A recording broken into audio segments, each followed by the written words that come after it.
Hey everybody, happy Wednesday. Jeff Zahler, Zahler Properties.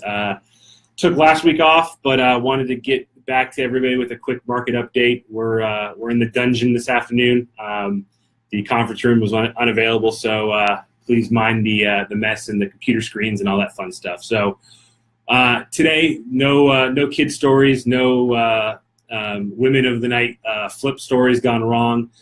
Just a pure boring old market update for the Las Vegas Valley, because sometimes those are important too. A little hint, nothing's really changed. The market's on fire, but I want to kind of break down some numbers and say, what that really means for buyers and sellers these days. So without further ado, we're going to cover the market stats for our MLS system and our basically countywide Clark County here.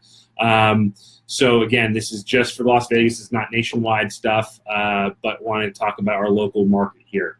You're going to hear me talk about everything really is the median price. It's not the average. So it's either the median price or the median days on market. For us that are not math majors or don't remember that from school, median basically means where the number where half the data is higher and half the data is lower. So it's a little different than average. It's that middle point of what you see. So overall, the median sale. Oh, the other thing, all this data is from the end of March, because that's the last full month we have, compared to the end of March of 2017. So it's a year-over-year change based on the end of March is where the data is from. So overall, our median sales price for all properties, not just homes, but condos and townhomes as well, is $263,000 now. That's actually up 16.9% from last year. And if you just look at the single-family houses, the median home price now is $280,000. That's up 15.2%. So to put that in perspective, a year ago, the median price for houses, single-family houses, was only $243,000. It's now up to $280,000. That's an extremely high increase. So we got that. What we're also seeing, as we all know, and you've heard me talk about inventory levels. The next stat I want to talk about is the number of properties for sale. So that was at the end of the month of March for 2018 versus the year before. Overall, there were only 6,345 total properties on the market. That's down 35.7% from the year before.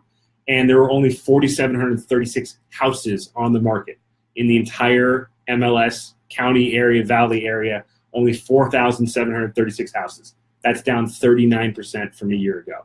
So you've heard me say it before. You're going to hear me say it again. Inventory is plummeting, and that's what's one of the biggest reasons we've seen our housing prices increase. The number of closed sales, that's actually houses actually closed escrow the month of March compared to the last March. That's actually pretty flat. Overall, we had 4,023 closings. A year ago, it was 4,054, so that's almost exactly flat.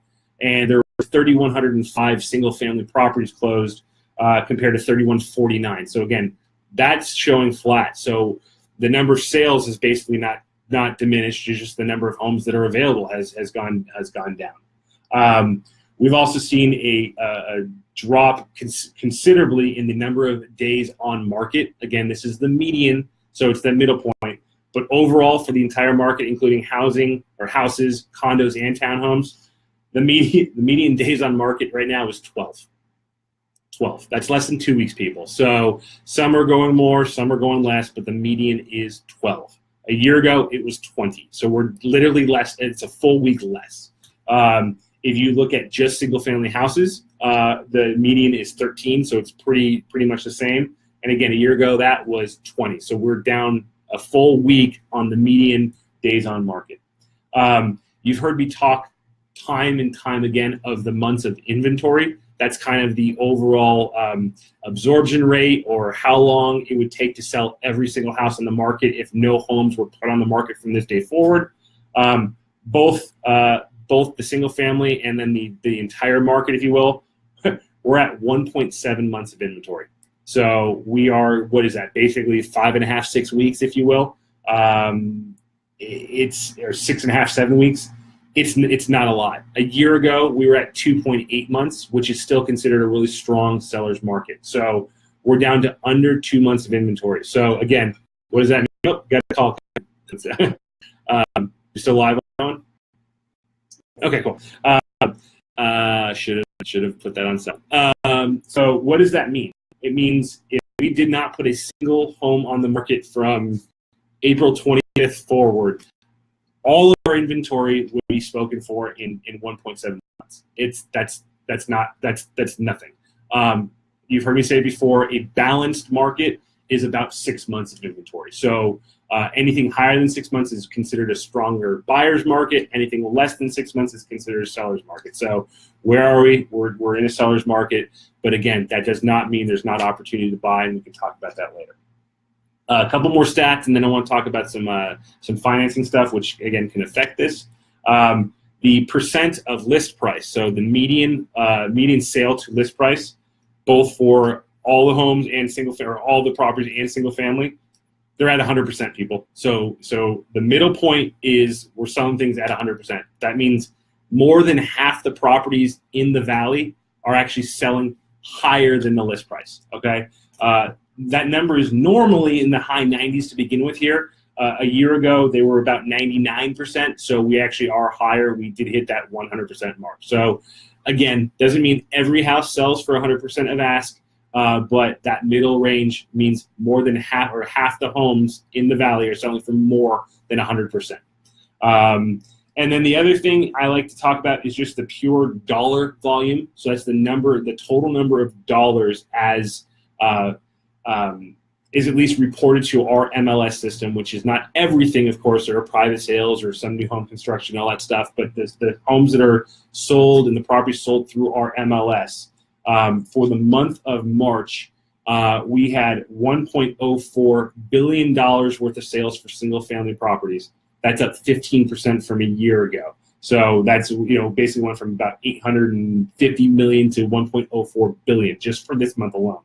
And then when you take all properties into consideration, townhomes, condos as well, we're at 1.21 billion, also up 15%. That's a staggering number. So if you just annualize this number, that puts us in that $14-15 million mark. I think we had about $14-15 billion mark for the year. If it continues on that pace, obviously we know we have some strong months, some weak months.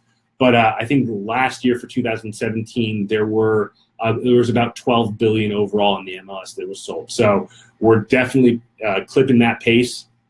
So where are we? We're definitely in a seller's market, but as I like to say, there are still opportunities for our buyers out there. The last bit of information I want to talk about is what we have seen that could slow this market down. We all know, anything could happen on a global scale that can happen any day that we can't anticipate or expect. We could go to war. The stock market could crash. We can have anything like that. There could be a big terrorist attack. Hopefully that stuff doesn't happen. But what we're seeing is, and what we have been seeing since the fourth quarter of 2017 is we have been seeing rising interest rates. We've talked about this countless times. We pay attention to this on a daily basis because we obviously, when we're working with our buyer clients, rates are important. So we know that rates are different everywhere you go. Every company has different rates. Every borrower would have a different rate based on credit score and program and everything. So it's hard to really say what the exact rate is. But there are charts, there are companies, and there are data points that track this. So Las Vegas, we tend to see a little bit higher than the average for the general economy, but this is just a kind of a U.S. average. The U.S. average for a 30-year conventional is currently at 4.42%, which sounds pretty good, but when you look at it graphically, you can see we've actually come up quite a bit. We were at the fourth quarter. I know you can't see. Sorry, Facebook. Basically, we were hovering around 4%, even dipping below 4% as little as 6.5 months ago. So we've seen a pretty significant raise in rates, and it wasn't just up and down. We're seeing an actual trend up. So the trend up is what I would definitely doesn't say. I definitely say it's not something that is alarming, but it's something to pay attention to. We're just not in that 4% rate anymore, right? There may be some products that you can be in that rate, but overall, 4% is kind of out the door. We'd have to have a pretty dramatic drop. We'd have to have a drop of, basically 10%, 15% to get back to that 4% overall number. So people should start thinking that 5 is kind of the new 4, right? People say 40s are the new 30s. I'll probably be saying that in a couple of years, but 5% is going to be kind of that new norm. It's always been kind of a mental threshold hurdle number that people have been kind of looking at, but I think we're getting closer and closer to that. The other thing we're seeing some of our buyers more now than probably in the last couple of years. They're starting to kind of shop their mortgage rates, which of course you have every right to do so. But I've now had a handful of clients that before they've committed to one company, they've actually started shopping it, which is a prudent thing to do when you're investing in a home. And again, everything always depends on your credit score, your program, and all that stuff. So there's no real flat rate. I will say this as a word of advice: if you see it on the internet, like most other things you see on the internet, it may not be true until you actually get a loan estimate. So you may see a quote, you may see an attractive teaser rate online or on a commercial.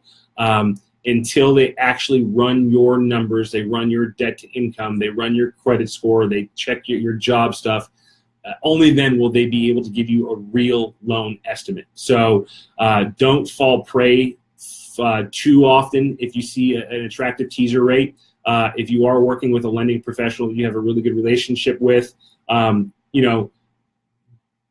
you should definitely make sure you're getting a good rate, but a quarter point here, a quarter point there, in the long run, it could help save some money, but at the same time, make sure you're comparing apples to apples, right? So if you have a lender that's working hard for you, make sure that if you're going to start looking at stuff, to get an actual loan estimate from the other company, and then compare that. And then the other thing you do, provide that loan estimate to the person you've already had started working with, and see if they can match it or get close, right? So we've had a couple clients lately that have thought about moving after they've already proceeded, only to find out when it came down to it, the numbers that they were being quoted really weren't there, or in the long run, to start the process over and risk some issues with the seller.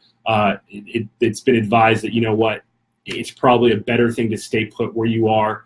And get a product that you can you can stand by. So this doesn't alarm me, but it's something we pay attention to for our buyers, because not only does this affect what a buyer can pay for a house, that number can eventually start affecting what a home is worth. Because if interest rates continue to rise, somebody who may have been qualified to buy a house at $450,000 in October, when the rate was about 3.8%, they can't buy that same $450,000 house these days, especially if they were tight on the ratios a couple months ago. So if that starts happening more and more, that's when we may see a steadying and maybe a slight dip in actual home values here. We're not there yet. 4.5, 5 is still a pretty good number.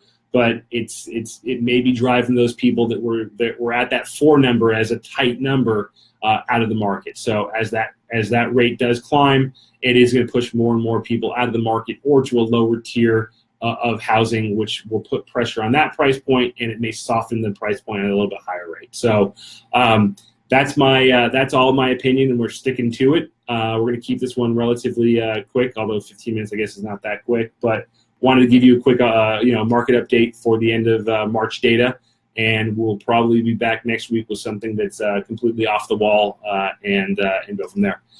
For those of you that remember my prediction show from the end of 2017, I said the Golden Knights were going to make the first round, or they were going to make the playoffs, and they're going to win their first round, which so far so good. I did say that they were not going to win the second round, which makes me sound like a traitor. my heart's in it with them, of course. My brain was not, but man, this team is looking good. So we'll see. Second round of the playoffs for the NHL starts pretty soon. And it's been awesome seeing so many locals around town with some Golden Knights gear. I know my 4-year-old has gotten totally into it, and I think she doesn't understand the team name is the Knights or the Golden Knights, but it's Go Knights Go is what she calls them. So whenever she sees hockey on TV, it's Go Knights Go, and that's it's kind of cool to see as a parent watching a 4-year-old kind of totally embrace something that's completely foreign to her in this region. So Go Knights Go. Let's go NHL, and we'll talk to you all next week.